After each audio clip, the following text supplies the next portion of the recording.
Welcome back, y'all. Welcome to another episode of Sunday Self Love with Nia Zamar. And I just wanted to have a really honest conversation with y'all. Because I feel like usually I come and I have people here and I have all these tips and I'm like, this is what you could do.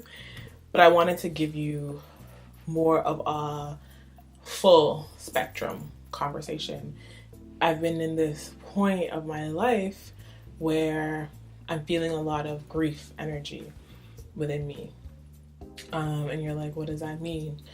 And for me, when I say grief energy, it's like in my mind and my headspace, and then um, just going about my life, I'm feeling joy, I'm feeling happiness, I'm feeling like in my head at least, I'm like, okay, well, I'm doing the things, I'm working towards the goal that I want to work towards.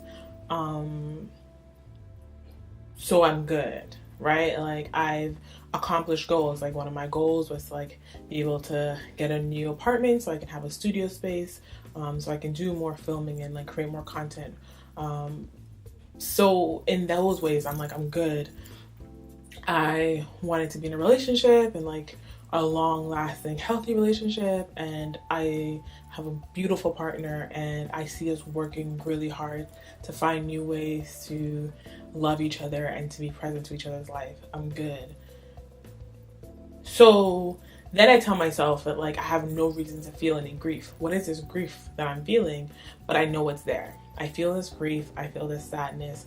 And what that feels like for me is it's like this feeling in my chest that's kind of like this tightness, this like it's kind of like the feeling when you're in the elevator and it's dropping and you can feel it in your gut.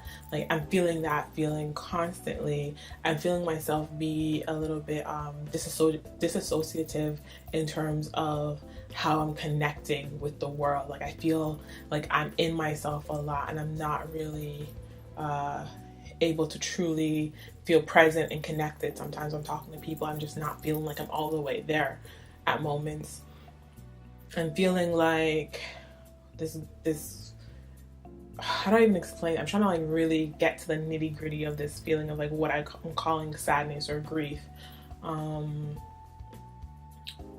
it feels like there's this troll that lives under this bridge inside of me, and its troll's always kind of like it has a sad disposition. It's kind of always just like melancholy, and I feel like there's this like unicorn, like black stallion with like rainbow hair, and like it's bold and beautiful, and I think that's always in me.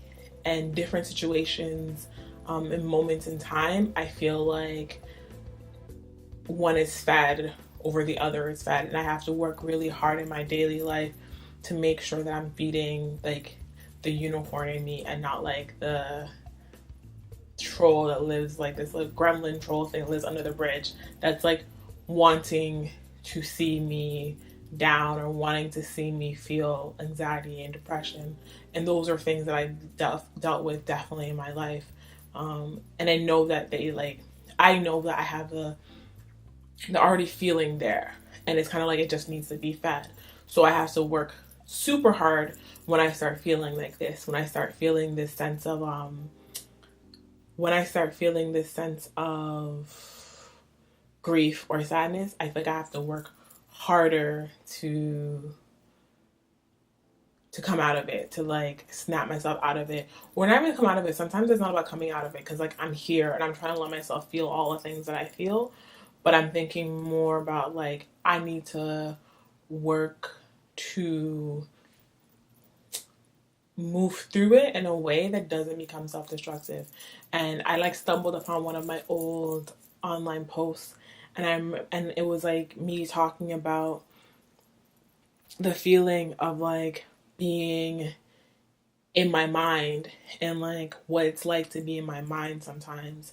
And I don't even want to be left there alone. And I was like, shit, I said that.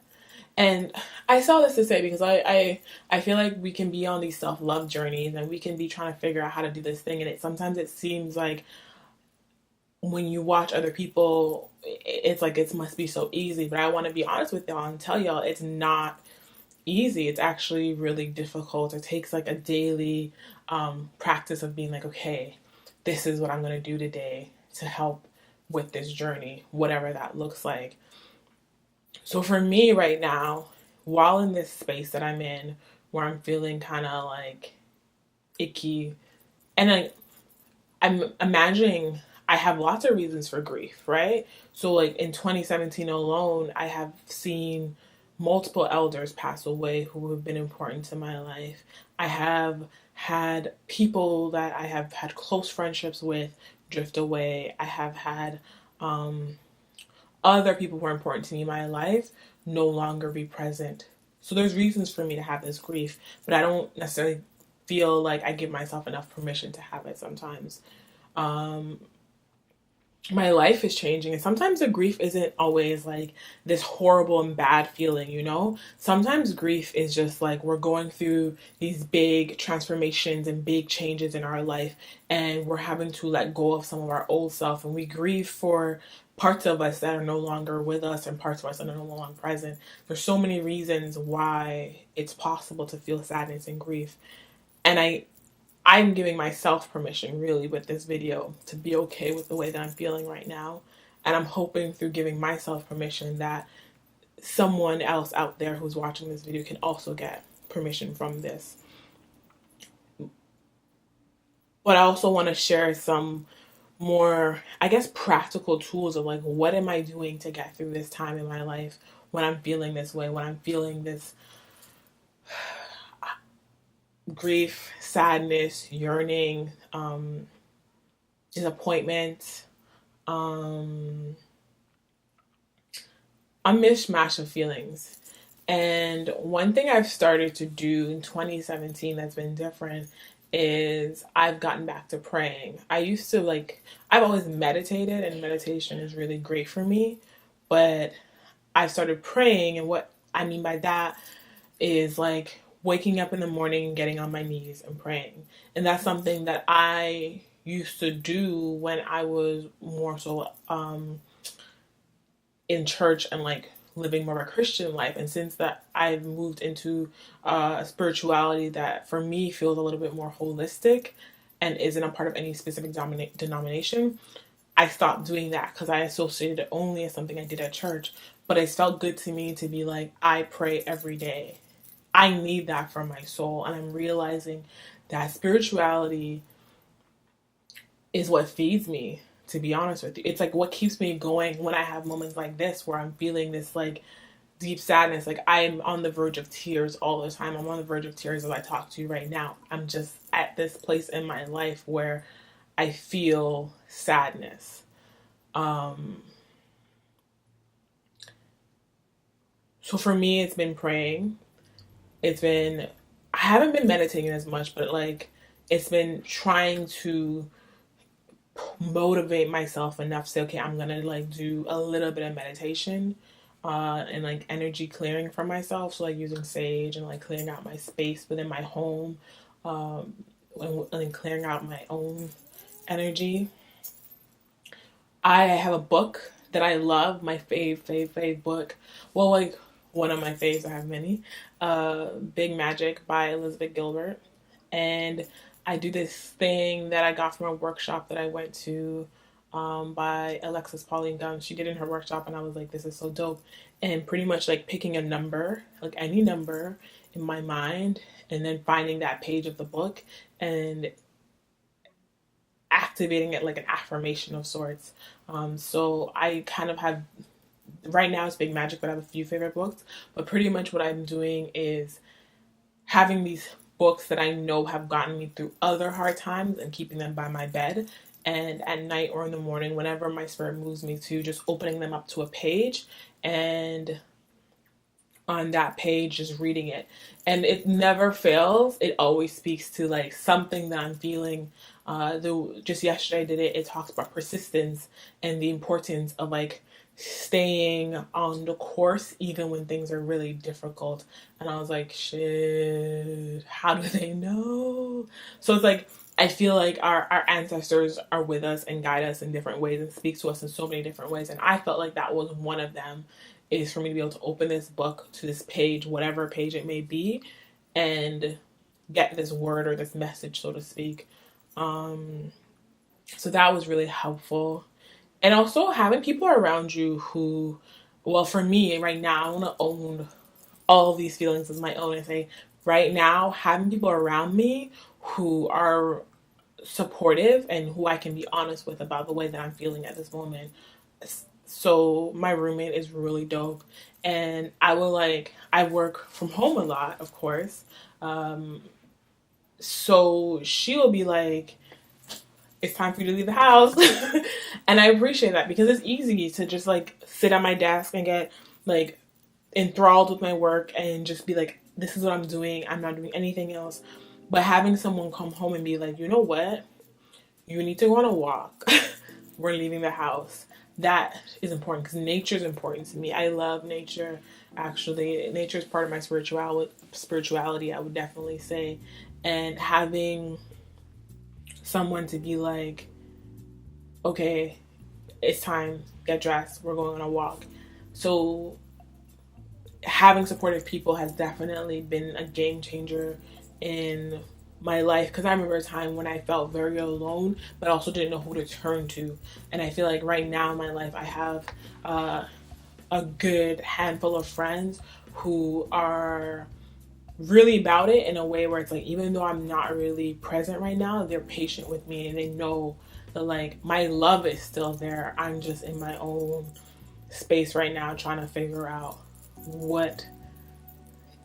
where my heart is and like what's next for me. But also I think trying to learn to let go of certain things for myself.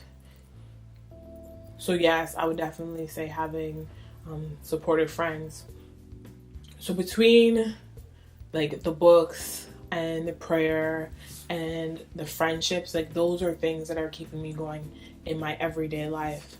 I would also add journaling as something that I've been doing to deal with sadness and grief. I've been trying to really carve out more time to sit with myself and sometimes do what I call a little bit of like a self inventory and like just journaling through what are some of the things that I'm feeling at the moment. What are some of the things that I want to work on? What are the things I want to like manifest? What kind of changes do I want to see happen in my life? And I've also, going back to the reading point, been taking books and having books like my own study thing, where I'm like, I read The Four Agreements 2 weeks ago, and I like sat and read it and like wrote about what I was reading and like related to where I'm at. So like doing my own study on my own life and like where I want to see things flourish and improve. And I would say for me, that helps me to gain perspective and feel like grounded in the fact that this moment in time is not forever. It will pass, like other moments like this have passed before. And it really is about me allowing myself to feel what I need to feel, whatever reasons I need to feel it. And just being, again, mindful of the spaces I'm in, people I'm around, and just trying to create an ecosystem that allows me to go through this time in life that I need to go through and give myself permission to do it and not judge myself for it. So those are some of the things that I'm doing right now. I would love to hear from you. What are things that you're doing? Like, I'm saying this on some real, like I could also use some tips too, So what are things that you're doing right now to deal with grief, sadness, pain, whatever kind of loss you've experienced recently in your life? How are you staying kind and compassionate and loving to yourself through it all? And if you're having a hard time doing that, that's also real. I feel like I'm hoping that we can really give each other space and permission to be like, as humans, it's not always easy to stay high energy. Sometimes it's on the real, it's hard, and we just do the best we can every day, whatever that looks like. But I definitely want to hear from you. Thank you for watching. I'm sending lots of love, peace, and blessings your way, and I hope to see you again soon. Peace.